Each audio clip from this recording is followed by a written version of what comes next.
नमस्कार दोस्तों, मैं कान्हा राम सैनी मेरे यूट्यूब चैनल संस्कृत ज्ञान गंगा में आपका स्वागत करता हूं।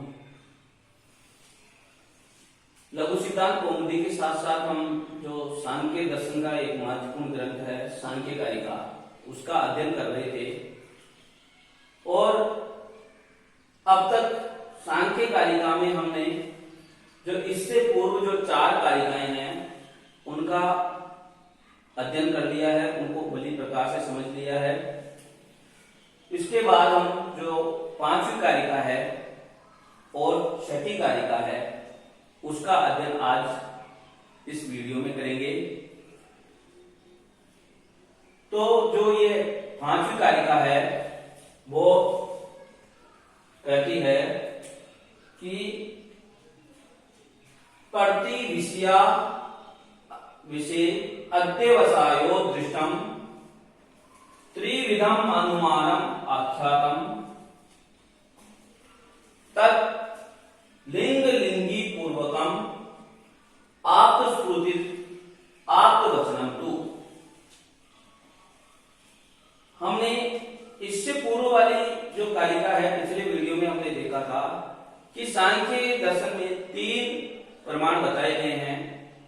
एक दृष्ट प्रमाण यानी प्रत्यक्ष प्रमाण, दूसरा अनुमान प्रमाण और तीसरा शब्द प्रमाण, उसको आप्तवचन प्रमाण भी कहा गया है।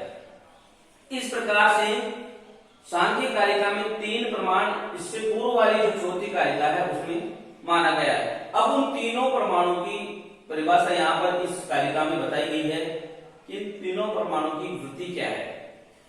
तो जो पहला प्रमाण है दृष्टम प्रत्यक्ष प्रमाण, उसके बारे में कहा गया है दृष्टम यानी प्रत्यक्षम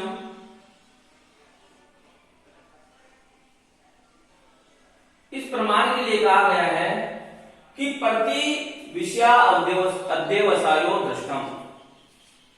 इसकी यदि परिभाषा हमसे पूछी जाए तो हमें यही कहना है प्रति विषय अध्यवसायो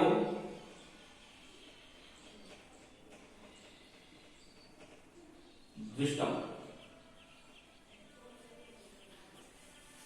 जो इसका अर्थ होता है कि विषय के प्रति अध्यवसायो यानी जो निश्चयात्मक ज्ञान है वो ही दृष्ट प्रमाण के अंतर्गत आता है। अर्थात इंद्रियों के द्वारा जो विषयों के प्रति जो निश्चयात्मक ज्ञान है उसको दृष्ट प्रमाण के अंतर्गत आता है। यानी जो हमारी जो इंद्रियां हैं, एकादश इंद्रिय कहा गया है सांख्य कारिका में, 11 इंद्रियां मानी गई है। यानी 5 ज्ञानेंद्रियां, 5 कर्मेंद्रियां और 1 मन को उभय इंद्रिय कहा गया है। तो इन एकादश इंद्रियों के द्वारा जो निश्चयात्मक जो ज्ञान होता है विषय के प्रति वो प्रत्यक्ष प्रमाण कहलाता है। उसके बाद में है त्रिविधम अनुमानम आख्यातम। और अनुमान त्रिविधम 3 प्रकार का कहा गया है। जो अनुमान प्रमाण है वो 3 प्रकार का कहा गया है। और अनुमान प्रमाण की यदि हमसे परिभाषा पूछी जाए तो तत् लिंग लिंगी तत्लिंग लिंगी पूर्वकम।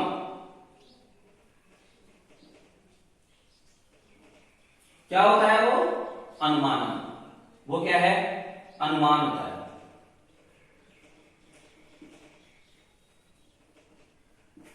जो अनुमान प्रमाण है उसमें एक लिंग होता है और एक लिंगी होता है। यहां लिंग का अर्थ है हेतु। हेतु को हम कारण भी कह सकते हैं। और एक लिंगी होता है यानी इसका अर्थ होता है कार्य, या इसको हम साध्य भी कह सकते हैं। जिस प्रमाण में कारण हो, कार्य हो या हेतु हो या साध्य हो, वह प्रमाण अनुमान कहलाता है। और वह अनुमान प्रमाण त्रिविधम, 3 प्रकार का होता है।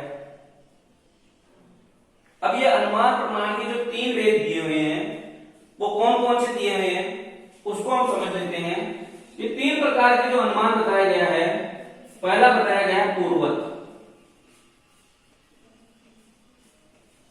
पूर्ववत अनुमान प्रमाण, दूसरा शेषवत अनुमान प्रमाण और तीसरा सामान्यतः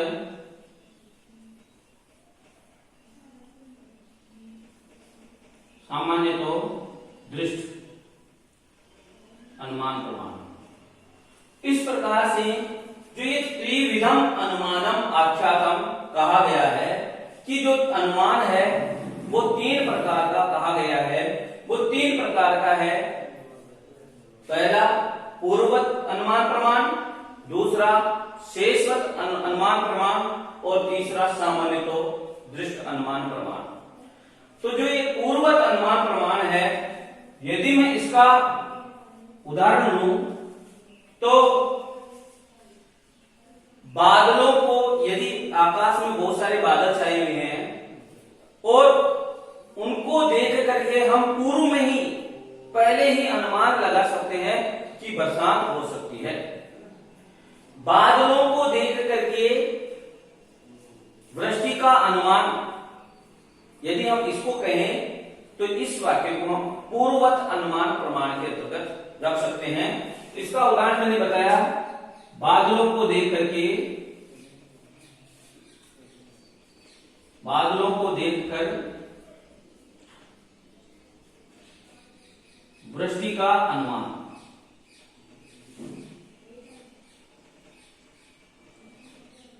क्योंकि इसमें बादलों को देख करके, आकाश में बादल छाए हुए हैं और उनको देखकर ही हम पूर्व में ही अनुमान लगा सकते हैं कि बरसात हो सकती है।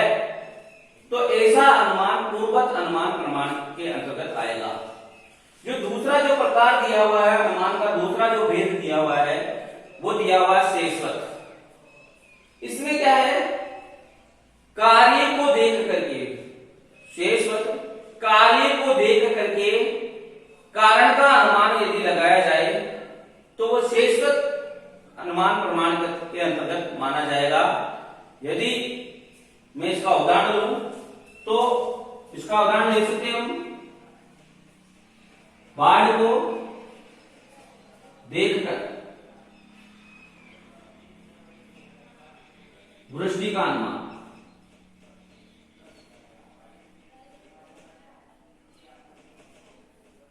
यानी बहुत सारा यदि पानी भरा हुआ है और हम वहां पर नहीं थे, हम एकदम से वहां जाते हैं और हमें दिखाई देता है कि यहाँ बहुत सारे पानी भरा हुआ है, इधर उधर पानी भरा हुआ, घर डूबे हुए हैं, तो इससे हम अनुमान लगा सकते हैं कि बहुत तेज बारिश हुई होगी। तो इस प्रकार का यदि हम अनुमान लगाते हैं कार्य को देख करके, जो कार्य है यहां पर बाढ़ है, बहुत अधिक पानी होना है, उस कार्य को देख करके हम जो बरसात का अनुमान, अतिवृष्टि का अनुमान जो हमने लगाया वह शेषवत अनुमान प्रमाण के अंतर्गत आता है। आगे जो तीसरा जो भेद बताया गया है वो बताया गया है सामान्य तो दृष्ट प्रमाण अनुमान प्रमाण। तो जो सामान्य तो दृष्ट अनुमान प्रमाण है, यदि हम इसका अर्थ यह है कि एक वस्तु का देख करके और सभी वस्तुओं में उसका अनुमान लगाया जा सकना सामान्य तो दृष्टि अनुमान के अंतर्गत आता है। जैसे आम के पेड़ पर, किसी एक आम के पेड़ पर हमने मंजरियां देखी, जो फल आने से पूर्व जो फूल आते हैं उनको देखा, तो हमें इसे देख करके ये अनुमान हम लगा सकते हैं कि सभी अनुमानों की, सभी जो आम के पेड़ हैं उन पर मंजरियां आ गई होगी। इस प्रकार का यदि हम अनुमान लगाते हैं, यानी एक को देख करके सभी के बारे में अनुमान लगाया जा सके, वो सामान्य तो दृष्ट अनुमान प्रमाण के अंतर्गत आता है। तो मैंने इसका उदाहरण बताया कि आम के पेड़ को देख करके आम के पेड़ पर लगी मंजरियों को देखकर यह अनुमान लगाना कि सभी आम के पेड़ों पर मंजरियां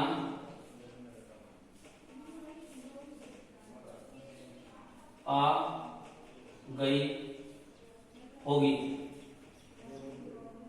इस प्रकार का जो सामान्य जो अनुमान लगाया जाता है वो सामान्य तो दृष्ट अनुमान के अंतर्गत आता है।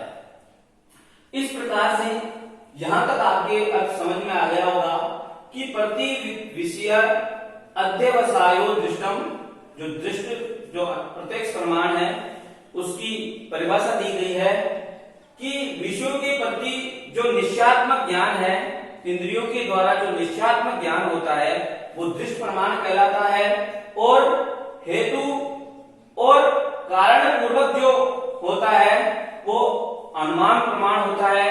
और वह अनुमान प्रमाण सांख्य कारिका में 3 प्रकार का माना गया है, पूर्वगत, शेषगत, सामान्य तो दृष्ट। इस प्रकार से अनुमान प्रमाण 3 प्रकार का होता है। और फिर आगे दिया हुआ है आप्त श्रुति आप्त वचनम तु, और जो आप्त श्रुति यानी आप्त का अर्थ है यथार्थ वक्ता के द्वारा कहा हुआ वाक्य, श्रुति वेद, आप्त वचन के अंतर्गत आप्त वचन कहा जाता है, यानी शब्द प्रमाण कहा जाता है। जो श्रुति है, श्रुति का अर्थ होता है वेद, वेद में जितने भी जो शब्द कहे हुए हैं वो आप्त वचन है, यानी शब्द प्रमाण है। उनके द्वारा जो ईश्वर है, उसके जो ईश्वर है, ईश्वर को हम प्रत्यक्ष इंद्रियों के द्वारा नहीं देख सकते, और जो दूसरा है अनुमान के द्वारा भी नहीं देख सकते। जो अनुमान के द्वारा हम उसका देख सकते हैं, नहीं देख सकते, उसके बारे में हम शब्द प्रमाण के द्वारा ही, जो वेदों में कहा गया है कि ईश्वर होता है, तो उस शब्द प्रमाण के द्वारा ही उसको मान सकते हैं। इसीलिए इस प्रकार से सांख्य कारिका में 3 प्रमाण माने गए हैं, एक प्रत्यक्ष और एक अनुमान और तीसरा शब्द आप्त वचन। इस प्रकार से ये कारिका का अर्थ आपके समझ में आ गया होगा। जो अगली कारिका है वो है सामान्यतस्तु दृष्टात् अतीन्द्रियाणाम प्रतीति अनुमानात् तस्माद् अपि च असिद्धम प्रोक्षम आप्तगमात् सिद्धम। ये कारिका कहती है कि जो सांख्य कारिका में 25 तत्व माने गए हैं, व्यक्त, अव्यक्त और ज्ञेय, उन 25 ही तत्व की सिद्धि किस प्रकार से होती है ये कारिका हमें बताती है कि सामान्यतस्तु दृष्टात्, यानी जो सामान्य है, सामान्य रूप से दृष्टात् यानी प्रत्यक्ष प्रमाण से सिद्धि हो जाती है। अतीन्द्रियाणाम, और जो इंद्रियों के सामने नहीं है, यानी जो अतीन्द्रिय है, जो इंद्रियों के द्वारा संभव नहीं है, उनकी प्रतीति अनुमान से हो जाती है। जो इंद्रियों से परे है उस तत्व की प्रतीति अनुमान से हो जाती है, उसकी सिद्धि अनुमान से हो जाती है। और तस्मादपि च असिद्धम, और यदि उससे भी यानी अनुमान से भी यदि असिद्ध हो रहा है, सिद्धि नहीं हो रही है, तो उस तत्व की प्रोक्षम आप्तगमात सिद्धम, यानी आप्तगम से, यानी शब्द प्रमाण के द्वारा उस तत्व की सिद्धि हो जाती है। तो यहां पर जो कहा गया है वो ये कहा गया है कि जो व्यक्त तत्व है,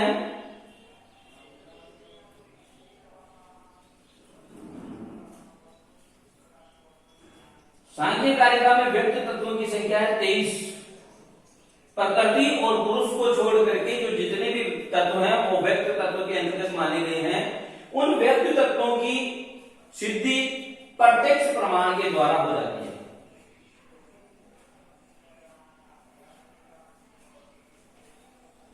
जो पहला प्रमाण कहा गया है उस प्रमाण के द्वारा, प्रत्यक्ष प्रमाण के द्वारा व्यक्त तत्वों की सिद्धि हो जाती है, व्यक्त प्रमेयों की सिद्धि हो जाती है।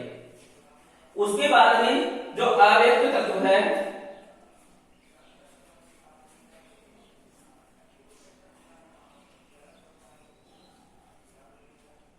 वह है प्रकृति। उसकी सिद्धि अनुमान के द्वारा, अनुमान प्रमाण के द्वारा हो जाती है। और उसके बाद में जो गैर तत्व है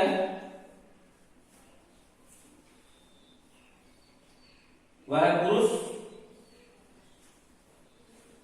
इसकी सिद्धि आप्त यानी शब्द प्रमाण के द्वारा, इन सबके बाद में सब प्रमाण है से हो जाती है। तो इस प्रकार से सांख्य कारिका में जो 25 तत्व दिए गए हैं, 23 तत्व व्यक्त तत्व, एक प्रकृति और एक पुरुष, इस प्रकार से 25 तत्वों की सिद्धि इन तीनों ही प्रमाणों से हो जाती है। इस प्रकार से ये दोनों कारिकाओं का ये अर्थ हुआ जो मैंने आपको बताया। मैं बता रहा हूं आपको कि इन दोनों कारिकाओं में से बहुत सारे प्रश्न पूछे जाते हैं, लगभग प्रत्येक परीक्षा में प्रश्न पूछे जाते हैं। जैसे दृष्ट प्रमाण की परिभाषा पूछ ली, प्रतिविषया अध्यवसायो, या ऐसा दे दिया प्रतिविषयावसायो किम, तो वहां उत्तर होगा दृष्टम। जहां ऐसा पूछ दिया तत् लिंग लिंगी पूर्वकम किम, वहां उत्तर होगा अनुमान। ऐसा पूछ लिया सांख्य कारिका अनुसारम कथिता अनुमान, अनुमान कितने प्रकार का, तो वहां त्रिधा उत्तर होगा।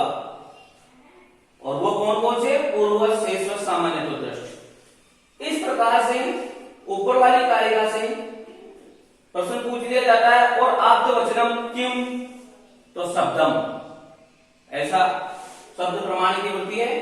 और इस कारिका में से ऐसा पूछ लिया जाता है कि व्यक्त तत्व की सिद्धि किस प्रमाण से होती है सांख्य कारिका के अनुसार, तो प्रत्यक्ष प्रमाण के अनुसार। व्यक्त तत्व में कितने तत्व होते हैं, 23 तत्व। अव्यक्त तत्व में कितने तत्व होते हैं, एक तत्व, कौन सा, प्रकृति। और उसकी इस प्रकृति की अव्यक्त तत्व की सिद्धि किस प्रमाण से होती है, उसका उत्तर होगा अनुमान प्रमाण से। इसी प्रकार गैर तत्व की सिद्धि किस प्रमाण से होती है, शब्द प्रमाण से। ऐसा भी पूछ लिया जाता है गैर तत्व से सांख्य कारिका के अनुसार क्या माना गया है, पुरुष, ऐसा हमारा उत्तर होगा। इस प्रकार से इन दोनों कारिकाओं से बहुत सारे प्रश्न पूछे जाते हैं। मैं समझता हूं कि आपको इन दोनों कारिकाओं का अर्थ अच्छी तरह से समझ में आ गया होगा। यदि मेरा वीडियो आपको पसंद आया हो तो इस वीडियो को लाइक करें और मेरे चैनल को सब्सक्राइब करें। धन्यवाद।